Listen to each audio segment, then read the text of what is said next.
जय हिंद, सत श्री अकाल, आदाब, नमस्कार। कैसे हैं आप सभी? मैं उम्मीद करती हूँ कि आप सभी लोग अच्छे होंगे, स्वस्थ होंगे, शिद्दत के साथ पढ़ाई कर रहे होंगे। और जैसा कि आपने पीछे देख ही लिया होगा कि आज के सेशन में हम क्या कवर करने वाले हैं, G20 के बारे में। मैंने आप सभी लोगों को इस बारे में अपडेट किया था ना कि एक छोटा-सा डिटेल सेशन रहेगा हमारा G20 के बारे में। पहले इस सेशन में हम बात करेंगे कि G20 क्या है? कितनी कंट्रीज है इसमें, कितनी मेंबर कंट्रीज है, कब इसकी फॉर्मेशन हुई। उसके बाद हम बात करेंगे, कुछ इंपॉर्टेंट बात करेंगे इस बार जो 2024 की सबमिट हुई है, जहां से हमारे एग्जाम में क्वेश्चन आने की संभावना बहुत ज्यादा है। जितने भी आप अभी अपकमिंग एग्जाम्स देखोगे वहां कोई ना कोई क्वेश्चन आपको G20 से जरूर टकराएगा।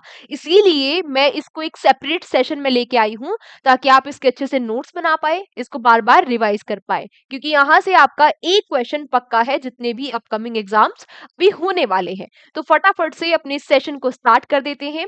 तो G20 2024 के बारे में हम बात करने से पहले ही जरा ये जान ले कि आखिर G20 है क्या। तो G20 जो होता है, G20 ये क्या होता है, ग्रुप ऑफ 20। क्या होता है G20 का मतलब, ग्रुप ऑफ 20। लेकिन इसमें 20 कंट्रीज नहीं है। याद रखो, इसमें 20 कंट्रीज नहीं है। पिछली बार भी ये क्वेश्चन बहुत बार पूछा गया था कि G20 में कितनी कंट्रीज है। अब हमें लगता है G20 तो तुक्का मार देते कि 20 कंट्रीज। देखो, इसमें जो कंट्रीज है वो 19 कंट्रीज है। कितनी? 19 कंट्रीज है। उसके अलावा इसमें दो यूनियन है। एक क्या हो जाता है, एक है यूरोपियन यूनियन और दूसरा क्या हो जाता है, अफ्रीकन यूनियन। तो यहाँ पर हम इसके बारे में भी बात करेंगे। ये जो अफ्रीकन यूनियन है, इसको 2023 में पिछले ही साल हमने ऐड किया था। आगे चल के हम इसके बारे में बात करेंगे, ठीक है। बात आती है, इसमें 19 कंट्रीज है। कितनी? 19 कंट्रीज है प्लस दो यूनियन है। इसमें प्लस दो यूनियन है। 19 कंट्रीज और प्लस दो यूनियन, यानी कि इसमें टोटल कितने मेंबर हो गए? इसमें टोटल 21 मेंबर्स है ना। अब अगर ये आपसे हो सकता है ये पूछ ले कि कितने मेंबर्स है, स्टेटमेंट में क्वेश्चन दे देगी कितने मेंबर्स है G20 में, और आपको लगेगा कि 20 मेंबर्स है। नहीं, इसमें 21 मेंबर्स है, जिनमें से 20 कंट्रीज है। क्लियर? अब देख लेते हैं कि ये कंट्रीज आखिर है कौन कौन सी। तो फटफट से कंट्रीज रिवाइज करते हैं, G20 की कौन कौन सी कंट्रीज है। अर्जेंटीना पहली कंट्री क्या हो जाती है, Argentina. Australia, Brazil, Canada, China, France, Germany, India. यानी कि इंडिया G20 का मेंबर है। याद रखना, G7 का मेंबर इंडिया नहीं है। कंफ्यूज मत करना दोनों में। G20 का मेंबर इंडिया है। उसके बाद Indonesia, Italy, Japan, Mexico, Russia, Saudi Arabia, south Africa, south Korea, Turkey, United kingdom और यूएसए। ये टोटल मिलाकर 19 कंट्रीज हो गई। आराम से बैठ के गिन लेना, है ना। सारी कंट्रीज पे रट्टा मारने मत बैठ जाना। बेसिकली हमें ऊपर ऊपर से पता होना चाहिए। एक दो बार पढ़ लेना, थोड़ा थोड़ा ध्यान आपको रह जाएगा, ठीक है। अब ये जो G20 है, इसकी फाउंडेशन कब हुई थी, कब स्थापना हुई थी इसकी? 1999 में। कब? 1999 में। लेकिन इसकी जो पहली सबमिट हुई थी वो कब हुई थी? 2008 में। याद रखना, इसकी फर्स्ट सबमिट कब हुई थी? 2008 में इसकी पहली सबमिट हुई थी। और कहां पर हुई थी?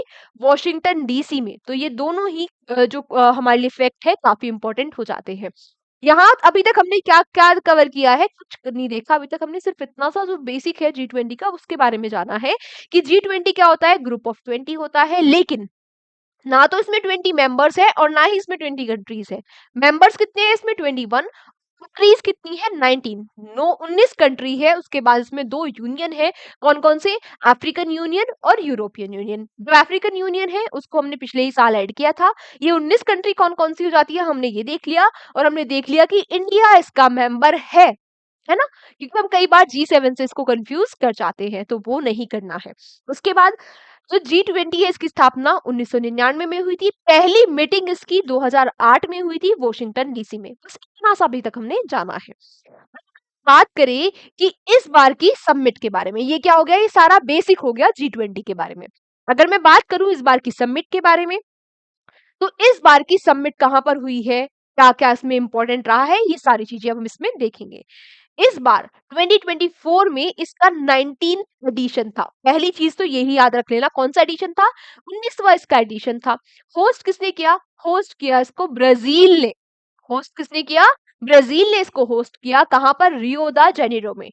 रियो दा जेनेरो में। ये नाम आपको बहुत देखने को मिल रहा होगा, इंपॉर्टेंट है, डायरेक्टली भी पूछ लेगा आपसे कि रियो दा जेनेरो कहाँ है, या फिर आपसे पूछ लेगा कि G20 की समिट कहाँ होस्ट हुई। अब ब्राजील तो सबको पता होगा, लेकिन यहाँ कंफ्यूज कर सकता है, तो ये भी याद रखेंगे।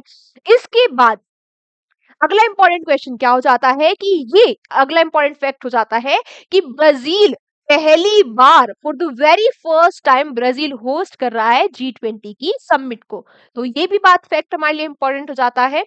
और ये पहली बार है, और ये अगेन ये पहली बार है कि अफ्रीकन यूनियन ने पार्टिसिपेट किया है, ऑफिशियली पार्टिसिपेट किया है किसी समिट में। पिछली बार तो ऐड ही हुआ था, इस बार पहली बार as a member African Union participate कर रहा है इस G20 की समिट में, जो ब्राजील में हो रही है। क्लियर?